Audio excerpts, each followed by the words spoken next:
আসসালামু আলাইকুম প্রিয় 2025 সালের এসএসসি শিক্ষার্থী বন্ধুরা, তোমাদের মধ্যে যারা মানবিক বিভাগ থেকে এসএসসি পরীক্ষা দেবে তোমাদের জন্য ভূগোল ও পরিবেশের আরেকটা ক্লাস নিয়ে আসলাম।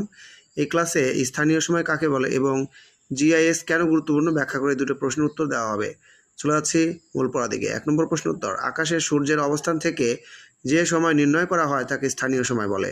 2 নম্বর, জিআইএস কেন গুরুত্বপূর্ণ ব্যাখ্যা করো। উত্তর, ভৌগোলিক তথ্য সংরক্ষণ ও বিশ্লেষণের জন্য জিআইএস গুরুত্বপূর্ণ। জিআইএস এর মাধ্যমে একটি মানচিত্রের মাধ্যমে অনেক ধরনের উপাত্ত উপস্থাপন ঘটিয়ে সেই উপাত্তগুলোকে বিশ্লেষণ করে মানচিত্রের উপযোগিতা বাড়িয়ে দেওয়া হয়। বর্তমানে ভূমি ব্যবস্থাপনা, প্রাকৃতিক সম্পদ উন্নয়ন, পানি গবেষণা, আঞ্চলিক গবেষণা, নগর ও আঞ্চলিক পরিকল্পনা, জনসংখ্যা বিশ্লেষণ, পরিবহন ও যোগাযোগ ব্যবস্থার বিশ্লেষণ প্রভৃতি বহুবিধ কাজে জিআইএস ব্যবহৃত হচ্ছে।